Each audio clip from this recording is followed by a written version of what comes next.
জন্মের পর কোনো আল্লাহওয়ালার কাছে নিয়ে যাবেন, একটা খেজুর আনবেন, খেজুর নিয়ে যাবেন, উনি খেজুর চাবাবে, খেজুর চাবানো থুতুটা বাচ্চার মুখের মধ্যে দিবে, চাবানো খেজুরের সামান্য অংশ বাচ্চার মুখের ভিতরে তালুর উপরের অংশে লাগিয়ে দিবে। সহিহ বুখারীর বর্ণনা 3909 নম্বর হাদিসের বর্ণনা।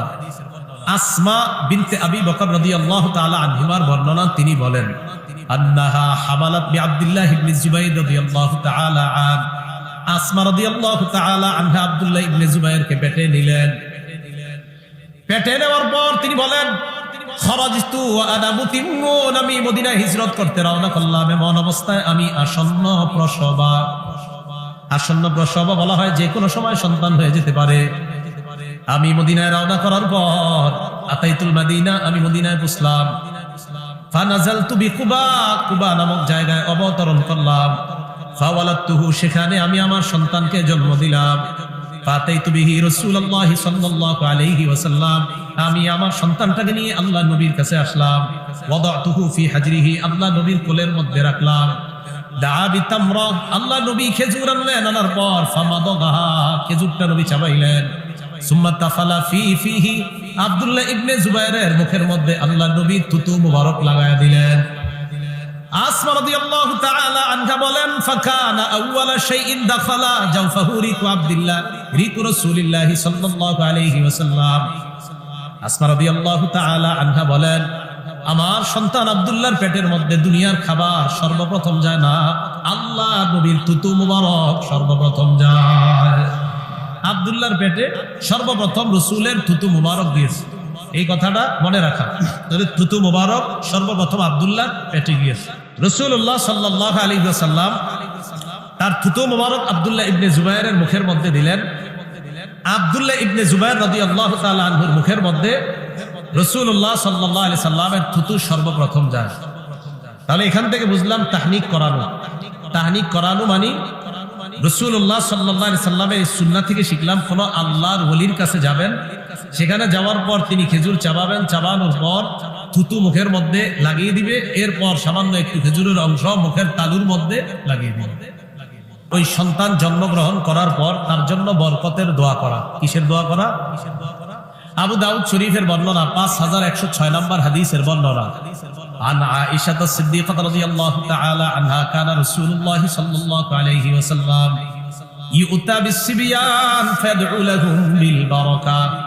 আম্মা জান আয়েশা সিদ্দিকা রাদিয়াল্লাহু তাআলা আনহার বর্ণনা, নবীজির কাছে যখন কোন সন্তান আনা হতো, বাচ্চাদেরকে আনার পর আল্লাহ নবী বরকতের দোয়া করতেন। এই হাদিস থেকে জানলাম আমরা আমাদের কোলে কোনো বাচ্চাকে নেওয়ার পর বরকতের দোয়া করা, ছবি না তোলা। বাচ্চাদেরকে কোলে নেওয়ার পর ছবি না তোলা, কিসের দোয়া করা বলেন তো? বরকতের দোয়া করা। এই হলো 3 নাম্বার। 4 নাম্বার আকিকা করা। একটা আদর্শ পরিবার গঠনের জন্য এই কাজগুলো অত্যন্ত জরুরি। আকিকা করা 7ম দিনে। নাসাই শরীফের 4220 নম্বর হাদিসের বর্ণনা। আল্লাহ রাসূলুল্লাহ সাল্লাল্লাহু আলাইহি ওয়াসাল্লাম, নবীজি সাল্লাল্লাহু আলাইহি ওয়াসাল্লাম বলেন, কোন সন্তান যখন জন্মগ্রহণ করে এই সন্তানের পক্ষ থেকে তুজবাহু আনহু ইয়াউমা সাবিহি, 7ম দিনে আকিকা করা। কুল্লু গুলামিন রাহিনুন বিআকিকাতিহি, প্রত্যেক গোলাম তার আকিকার সাথে আবদ্ধ। যত সন্তান জন্মগ্রহণ করে সে আকিকার সাথে আবদ্ধ থাকে। তুজবাহু আনহু ইয়াউমা সাবিহি, 7ম দিনে তার পক্ষ থেকে পশু জবাই করা হবে। ওয়া ইউহলাকু রাসুহু, তার মাথা মুন্ডন করা হবে। ওয়া ইউসাম্মা, তার নাম রাখা হবে। এক্ষেত্রে একটা কাজ মনে রাখা আমাদের। তিরমিজি শরীফের 1519 নম্বর হাদিসের বর্ণনা। নবীজি ফাতেমা রাদিয়াল্লাহু তাআলা আনহাকে বললেন, ফাতেমা ইহলিকি রাসা, তোমার সন্তানের মাথা চুল মুন্ডন করবা। করার পর ওয়া তাসাদদাকি বিজিনাতি শারিহি ফিদ্দাতান, তোমার সন্তানের মাথার চুল পরিমাণ ওজন করে এই পরিমাণ রূপা আল্লাহর রাস্তায় সদকা করে দিও। আলী রাদিয়াল্লাহু তাআলা আনহু বলেন, ফাওয়াজানতুহু, আমি ওজন করলাম। ফাকানা ওয়াজনুহু দিরহামান আও বা'দা দিরহাম, আমি ওজন করার পর দেখলাম হাসানের চুল 1 দিরহাম অথবা অর্ধ দিরহাম পরিমাণ হয়েছে। তাহলে আকিকা করা 7ম দিনে। যদি 7ম দিনে না পারেন 14-21তম দিনে। আল জামিউস সগীর 5681 নম্বর হাদিসের বর্ণনা। 21তম দিনে। তাহলে আকিকা 7ম দিনে, এটা সম্ভব না হলে 14তম দিনে, এটা সম্ভব না হলে 21তম দিনে। এইভাবে আকিকা করা। আকিকা ছেলের পক্ষ থেকে সমবয়সী দুটি পশু আকিকা করা, বকরি বা খাসি ছাগল, মেয়ের পক্ষ থেকে একটা। তিরমিজি শরীফের 1513 নম্বর হাদিসের বর্ণনা, ইউসুফ ইবনে মাহাব থেকে বর্ণনা। তিনি বলেন, আন্নাহুম দাখালু আলা হাফসা বিনতে আব্দুর রহমান। কয়েকজন আলেম হাফসা বিনতে আব্দুর রহমানের কাছে গেলেন। যাওয়ার পর প্রশ্ন করলেন আকিকার ব্যাপারে। প্রশ্ন করার পর হাফসা বিনতে আব্দুর রহমান জবাব দিলেন, আম্মাজান আয়েশা সিদ্দিকা রাদিয়াল্লাহু তাআলা আনহা আমাকে বলেছেন। কি বলেছেন? আন্না রাসূলুল্লাহ সাল্লাল্লাহু আলাইহি ওয়াসাল্লাম আমারহুম আনিল গুলামি শাতানি মুকাফিআতান।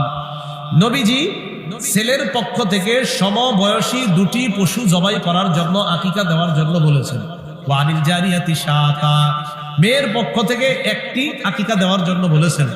কেউ যদি ছেলের পক্ষ থেকে একটি দেয় আদায় হয়ে যাবে, সামর্থ্য যদি কম হয় আপনি একটা দিলেও হবে। তিরমিজি শরীফের 1514 নম্বর হাদিসের বর্ণনা, আক্কা রাসূলুল্লাহ সাল্লাল্লাহু আলাইহি ওয়াসাল্লাম আনিল হাসানি বিশাত। রাসূলুল্লাহ সাল্লাল্লাহু আলাইহি ওয়াসাল্লাম হাসান রাদিয়াল্লাহু তাআলা আনহুর পক্ষ থেকে একটা বকরি আকিকা করেছেন। তাহলে একটা পশু আকিকা করা এটাও হাদিস দ্বারা প্রমাণিত। আকিকার গোশত সবাই খাবেন, যেই বাচ্চার আকিকা ওই বাচ্চাকেও আকিকার গোশত খাওয়াতে পারবেন। এ আর সপ্তম দিনে কি খাবে? ফ্রিজের মধ্যে রেখে দিবেন, বড় হইলে খাওয়া দিবেন। কথার কথা আর কি। ছেলের মেয়ে, তাদের মা বাবা, দাদা দাদি, নানা নানি সবাই খেতে পারবে। এ হলো আকিকা করা। 5 নাম্বার সুন্দর নাম রাখা। ওলামায়ে কারাম, ইমাম খতিব যারা আছেন তারা একটা বিড়ম্বনার শিকার হয়, কারো সন্তান হইলে ইমাম সাহেবের ফোন দেয় এলাকার, হুজুর একটা আনকমন নাম কোন? এই বেচারায় চিন্তা করে যায় আনকমন নামে হল কইব তো কয় আবু হুরায়রা রাখেন, হুজুর এটা তো ওল্ড। আব্দুল্লাহ রাখেন, ওল্ড। আচ্ছা তাহলে আবু বকর রাখেন, এইটা কমন নাম। ওমর রাখেন, কমন নাম। এই নাম যদি আপনার পছন্দ না হয় হুজুর আপনারা বলে দিবেন, ছেলের নাম রড রাখেন, মেয়ের নাম সিমেন্ট রাখেন। আনকমন চায় সবাই, কি চায়? এত সুন্দর সুন্দর নাম পছন্দ হয় না। রাসূলুল্লাহ সাল্লাল্লাহু আলাইহি সাল্লাম বলেন, আহাব্বুল আসমাই ইলাল্লাহি আব্দুল্লাহি ওয়া আব্দুর রহমান। আল্লাহর কাছে সবচেয়ে পছন্দনীয় নাম দুইটা। বলেন কয়টা? 1 নাম্বার আব্দুল্লাহ, 2 নাম্বার আব্দুর রহমান। ওয়া আসদাকুহা হারিস ওয়া হুমাম। সবচেয়ে সত্যনিষ্ঠ নাম দুইটা, 1 নাম্বার হারিস, 2 নাম্বার হুমাম। ওয়া আকবাহুহা হাব ওয়া মুররা। সবচেয়ে ঘৃণিত নাম দুইটা, একটা হলো হার আর একটা মুররা। হার মানে যুদ্ধ, মুররা মানে তিতা। তাহলে সবচেয়ে পছন্দনীয় নাম আব্দুল্লাহ, আব্দুর রহমান। সবচেয়ে সত্যনিষ্ঠ নাম হারিস, হুমাম। সবচেয়ে নিকৃষ্ট ঘৃণিত নাম একটা হলো হার আর একটা হলো মুররা। হার যুদ্ধ, মুররা তিতা ইত্যাদি। যাই হোক, রাসূলুল্লাহ সাল্লাল্লাহু আলাইহি সাল্লাম বলে দিলেন যে নাম রাখা সুন্দর নাম। আব্দুল্লাহ ইবনে আব্বাস রাদিয়াল্লাহু তাআলা আনহুমার বর্ণনা, আল বাইহাকি শুআবুল ঈমান 11 নম্বর খণ্ড 133 নম্বর পৃষ্ঠা। আব্দুল্লাহ ইবনে আব্বাস রাদিয়াল্লাহু তাআলা আনহুমা বলেন, قد علمنا حق الوالد يا رسول الله فما حق الولد। ইয়া রাসূলুল্লাহ, পিতামাতার হক আমাদের জানা আছে, সন্তানের হক আমাদের জানা নাই, মেহেরবানি করে আমাদেরকে জানাবেন। হুজুর পিতামাতার হক জানি, সন্তানের হকটা কি, পিতামাতার কাছে কি পায় একটু জানান। নবীজি বললেন, আইয়ুহসিনা ইসমা, সন্তানের সুন্দর একটা নাম রাখা। এটা সন্তান বাবার কাছে পাও না। কিছু নাম আছে এগুলা রাখা নিষেধ করছেন। ক্বালা রাসূলুল্লাহ সাল্লাল্লাহু আলাইহি ওয়াসাল্লাম, লা তুসাম্মিয়ান্না গুলামাকা ইয়াসারা ওয়ালা রাবাহা ওয়ালা নাজাহান ওয়ালা আফলাহা। নবীজি বলেন, তুমি তোমার সন্তানের নাম ইয়াসার রাখো না, তোমার সন্তানের নাম নাজাহ রাখো না, তোমার সন্তানের নাম রবাহ রাখো না, তোমার সন্তানের নাম আফলাহ রাখো না। এই নামগুলা তুমি রাখো না সন্তানের। তাহলে ভালো নাম রাখা, সুন্দর নাম রাখা, এটা সন্তানের 5 নম্বর অধিকার। 6 নম্বর অধিকার, নববী তরবিয়ত শিক্ষা দেওয়া। বলেন কি তরবিয়ত? সবাই বলেন কি তরবিয়ত?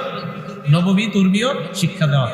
শৈশব থেকে নববী তরবিয়তে যখন সন্তানকে আপনি বড় করবেন, তখন এই সন্তান আপনাকে বৃদ্ধাশ্রমে রেখে আসবে না। যদি নববী তরবিয়তে এই সন্তানটাকে আপনি বড় করেন।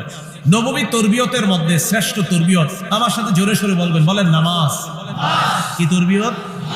আবু দাউদ শরীফের 495 নম্বর হাদিসের বর্ণনা, ক্বালা রাসূলুল্লাহ সাল্লাল্লাহু আলাইহি ওয়াসাল্লাম, মুরু আওলাদাকুম বিস-সালাত ওয়া হুম আবনাউ 7 সিনিন।